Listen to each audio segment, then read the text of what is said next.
नमस्कार, hi hello प्रणाम। आप सभी दोस्तों का फिर से एक बार स्वागत करता हूँ। आपका दोस्त निशेष वासव आपके अपने यूट्यूब चैनल में, जिसका नाम है एक्टर टॉक्स टू निशेष वासव। जी हाँ दोस्तों, आज मैं फिर से आपसे मुखातिब हूँ और आज जो विषय है आपसे बातचीत करने की, वो विषय है जो मैंने जूनियर आर्टिस्ट का काम किया है सीरियल तारा रानी में, उसके ऊपर मैं कुछ आपसे बात करना चाहूँगा। वहाँ जो अनुभव मैंने किया, जो एक्सपीरियंस मैंने वहाँ लिया, उसको मैं शेयर करना चाहूँगा आप सबके साथ। तो दोस्तों, जो तारा रानी का सेट था वो फिल्म सिटी गोरेगांव में था, और जिस दिन मैं वहाँ गया था एक आउटडोर शूट था। एपिसोड नंबर 195, यानी मैं जिस सीरियल में शरीक होने गया था उसका 194 एपिसोड पहले ही रिले हो चुका था। तो जो कैरेक्टर आर्टिस्ट थे या लीड कह लीजिए, कुछ लीड थे कुछ कैरेक्टर थे, काफ़ी कंफर्टेबल लग रहे थे, काफ़ी मज़े हुए लग रहे थे, और एक जो टीम के साथ उनकी ट्यूनिंग होनी चाहिए, स्वाभाविक ट्यूनिंग, वो भी देखने को मिला। मैंने हाथ में छाता पकड़ा हुआ है क्योंकि हल्की हल्की बारिश हो रही है और मोबाइल से ये वीडियो रिकॉर्ड किया जा रहा है, तो बारिश से खुद को भी बचाना है और मोबाइल को भी। तो और बैकग्राउंड में मेरी साइकिल और ये बीच, ये पत्थर और सुबह का मौसम, तो सुबह का समय। तो अनुभव ठीक ठाक रहा। पहले मुझे बालू मामा के सेट पर जाना था, लेकिन पहुंचते पहुंचते देरी हो गई और वहां जितने जूनियर आर्टिस्ट की रिक्वायरमेंट थी वो पहले ही पूरी हो गई थी। तो थोड़ी निराशा हुई कि आने में भाड़ा भी लग गया, अब लौटना पड़ेगा, और जिस मंशा से आए थे वो पूरा भी नहीं हुआ। परंतु जूनियर आर्टिस्ट कोऑर्डिनेटर ने बोला कि एक जगह और रिक्वायरमेंट है, आप तारा रानी के सेट पे चले जाओ। तो वहाँ गए तो वहाँ भी एक ही आदमी की रिक्वायरमेंट थी, लेकिन मैं अनूप सर के साथ गया था, तो थोड़ा रिक्वेस्ट किया। तो वहाँ जो जूनियर आर्टिस्ट कोऑर्डिनेटर अभिलेश, उनका नाम अभिलेश है, वो मैनेज किया। तो दोनों आदमी का रजिस्ट्रेशन हो गया। वहाँ इस प्रोसेस को मैं बता देता हूँ। आप अगर सेट पे जाते हो एज ए जूनियर आर्टिस्ट, तो आपको एक रजिस्टर में अपना नाम, नंबर और किसके रेफरेंस से आए हो इसको नोट कराना होता है, ताकि क्लियर हो सके कि आपका कोऑर्डिनेटर कौन है, और उस कोऑर्डिनेटर के थ्रू ही आपका पेमेंट आना है। इसलिए आप किसके रेफरेंस से आए हो ये भी मेंशन करना बहुत ज़रूरी है। पिछली बार क्या हुआ था, शिवा प्रताप में मैंने तो जो जूनियर आर्टिस्ट कोऑर्डिनेटर है उसके सामने फिल किया, तो उसको जो भी अच्छा लगा वो नाम उसने डाल दिया, तो मेरा पेमेंट तो आ गया। लेकिन अनूप सर ने जिस आदमी के थ्रू गए थे, कोऑर्डिनेटर वो नहीं था, तो उसका नाम डाला, तो उनका पेमेंट फंस गया। तो ये चीज़ ध्यान में रखने वाली है कि आप किस कोऑर्डिनेटर के थ्रू गए हैं उसका नाम मेंशन करना बहुत ज़रूरी है, क्योंकि पेमेंट पहले कोऑर्डिनेटर को जाता है और फिर आपके पास घूम फिर कर आता है। तो ये एक अनुभव की बात थी जो मैं बताना आपको ज़रूरी समझा।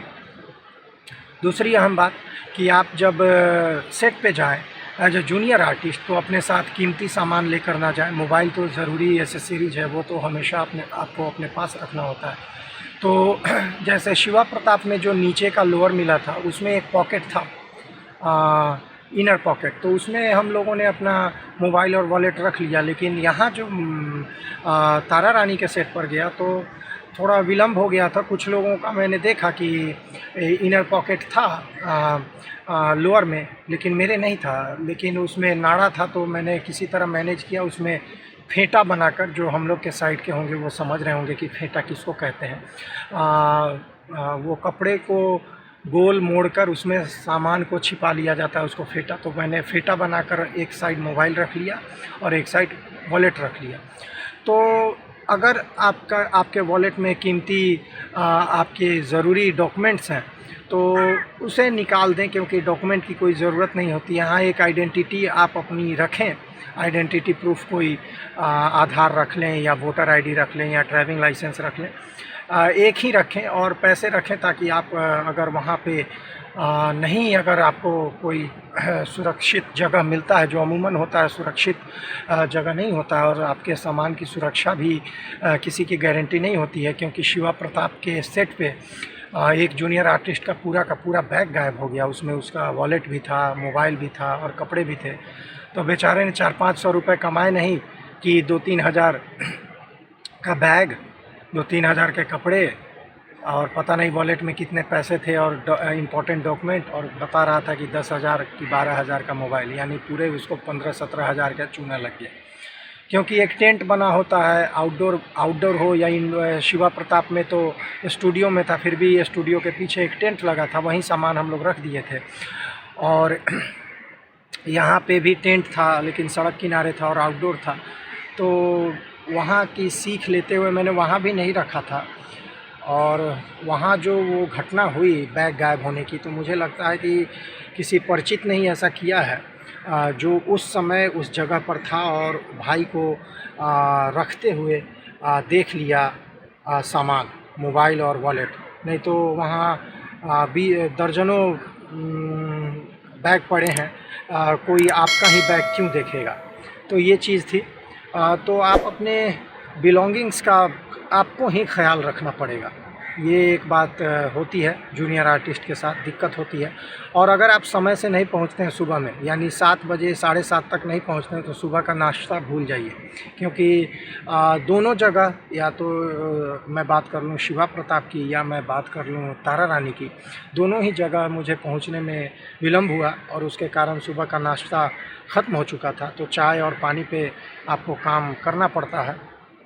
और उसके बाद लंच ब्रेक जो होता है वो 2 बजे के आसपास होता है। तो अगर सुबह का नाश्ता छूट गया, तो एक तो ऑप्शन है कि आप भूखे पेट काम करें, या बेहतर होगा कि आप अपने साथ कोई फ्रूट ले लें, बनाना ले लें, सेब ले लें, नारंगी ले लें।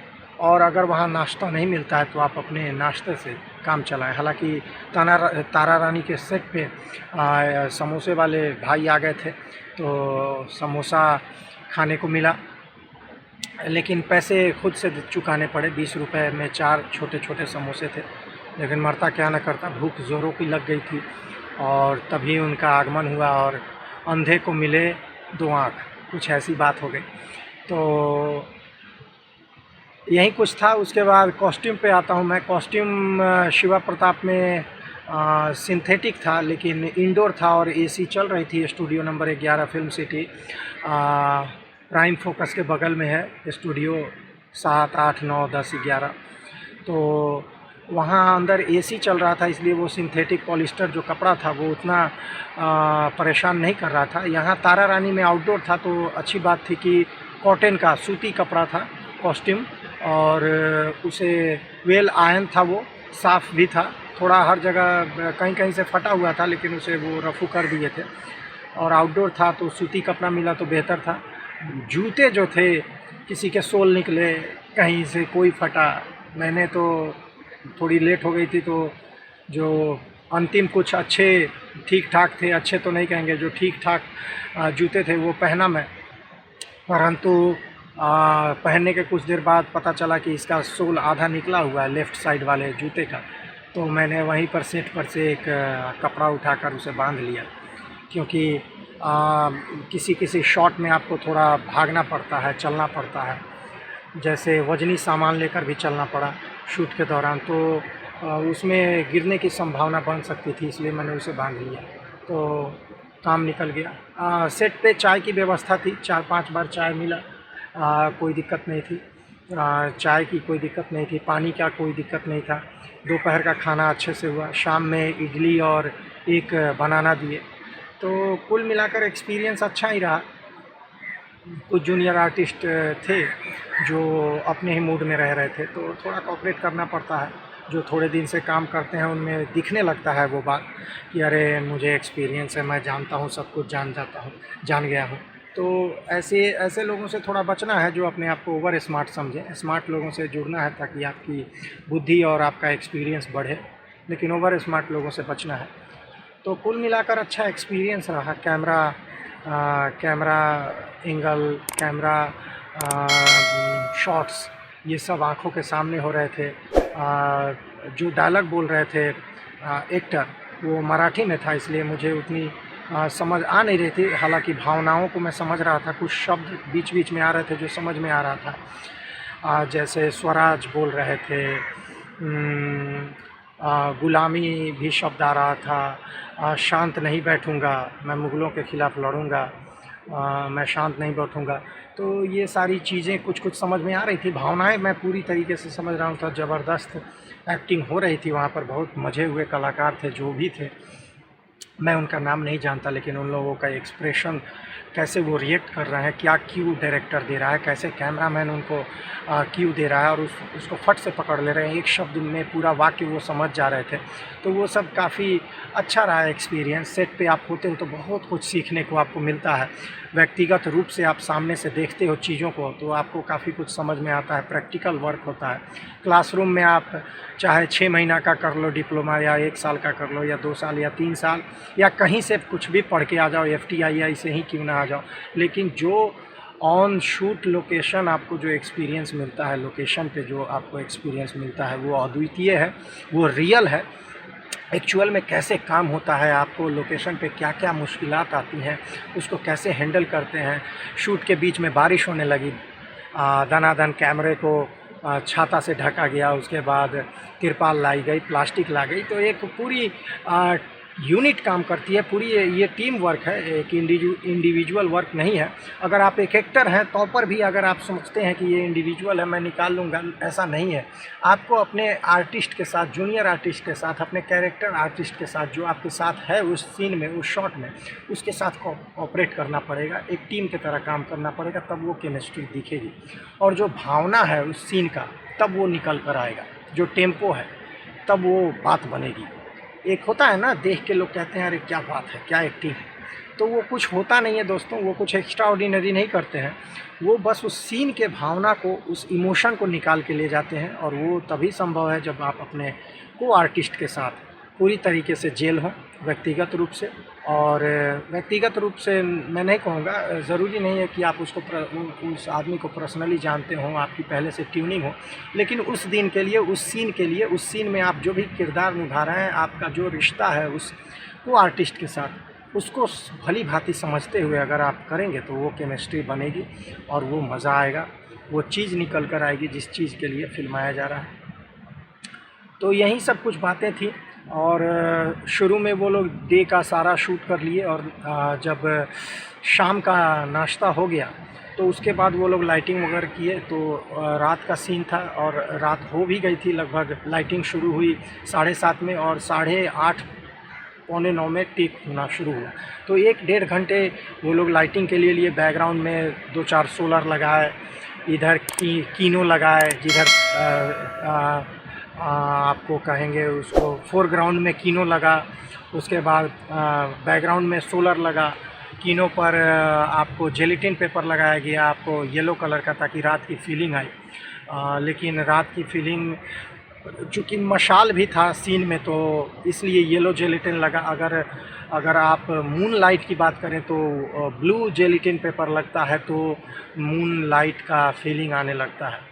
और सोलर जो लगाया उस पर किसी प्रकार का कोई जेलेटिन नहीं था, तो थोड़ा मुझे अटपटा लग रहा था, लेकिन मुझसे बेहतर वो लोग जानते हैं, बहुत अनुभवी हैं और बहुत सालों से वो लोग काम कर रहे हैं। तो कुछ होगा रीज़न। हर देखिए, शूट में किसी भी सीन को फिल्माया जाता है तो रीज़न होता है क्यों आप ऐसा कर रहे हैं। जैसे अगर शाम की बात करें तो शाम में एक शूट हो रहा था वहीं तारा रानी का, तो वो कुछ ऐसा था कि बगल में तालाब है और महाराज को कुछ याद आ रहा है, अपनी पुरानी स्मृतियाँ, और तालाब पर वो जो झकझोरने वाली, उनको अंदर से शेक करने वाली जो स्मृतियाँ हैं, मेमोरी है, तो उसके लिए रिफ्लेक्शन दे रहे थे वो लोग। सोलर के सामने आईना रख के, जो मेकअप आर्टिस्ट रखते हैं आर्टिस्ट को दिखाने के लिए कि आपका देख लीजिए गेटअप ठीक तो है, आपका मेकअप ठीक तो है, आपके बाल तो ठीक हैं। तो उस आईने से ऐसे ऐसे ऐसे ऐसे हाथ घुमाकर वो लोग रिफ्लेक्शन दे रहे थे आर्टिस्ट के चेहरे पर, क्योंकि वो मेमोरी जो थी वो विचलित करने वाली थी महाराज को। तो मीनिंग होता है उसका, अगर आप सोच समझ के कुछ करते हैं तो वो अच्छा लगता है, और ऐसे ही करते हैं तब वो गलती में गिनी जाती है। तो यही कुछ एक्सपीरियंस था। और पेमेंट की जहाँ तक बात करूँ तो पेमेंट पैकअप होने के 3-4 घंटे पहले मिल गए।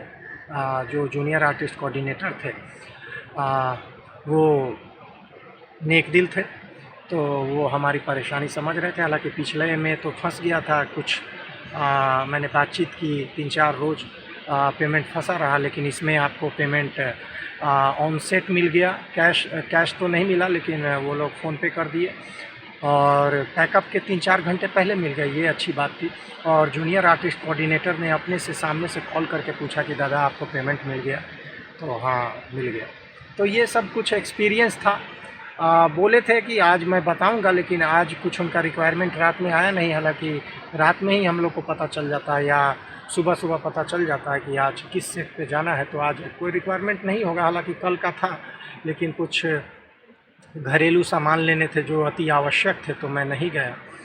तो फिर जब बुलाया जाएगा तो जाएंगे, और वहाँ का लाइव लोकेशन वीडियो शूट करके आपके लिए ब्लॉग और वीडियो बनाकर डालेंगे। तब तक आज के लिए इतना ही। इस पॉजिटिव नोट के साथ मैं वीडियो को कंक्लूड करूंगा कि आप ज़िंदगी में जो कुछ भी करना चाहते हैं उसे पूरी ईमानदारी और शिद्दत से करें। ईश्वर आप सबको खुश रखे, और ज़िंदगी में आप जो कुछ भी हासिल करना चाहते हैं उसे प्राप्त करने में ईश्वर आप सबकी मदद करे। आप अपना बेहद ख्याल रखें और अपने लक्ष्य के प्रति ईमानदार और संजीदा हों। तो आज के लिए इतना ही, मिलते हैं अगले ब्लॉग में। तब तक के लिए आप सबसे शुभ विदा। अपना ख्याल रखें, बहुत खुश रहें, और ईश्वर आप सबको खुशी दे, आप सबका ख्याल रखें। बहुत बहुत धन्यवाद। मिलते हैं फिर से। और वीडियो के अंत में कहना चाहूँगा कि चैनल को सब्सक्राइब करना ना भूलें, डेली अपडेट के लिए, ऑडिशन अपडेट के लिए, और लाइव लोकेशन ऑन शूट जो होता है उसे भी मैं दिखाता हूँ अपने FB पे। निशेष वासु नाम से आप सर्च करेंगे तो मेरा FB अकाउंट है। तो लाइव मैं वहाँ होता हूँ, जब भी लोकेशन पर जाता हूँ मैं अपने FB पर लाइव होता हूँ, तो आप वहाँ से लाइव देख सकते हैं।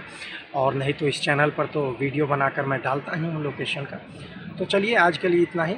आपसे बात करके अच्छा लगा। आप सब खुश रहें, तंदुरुस्त रहें, और ज़िंदगी में आप जो कुछ भी करना चाहते हैं उसकी ओर धीरे धीरे ही सही लेकिन निरंतर बढ़ते रहें। ईश्वर आप सबका भला करे।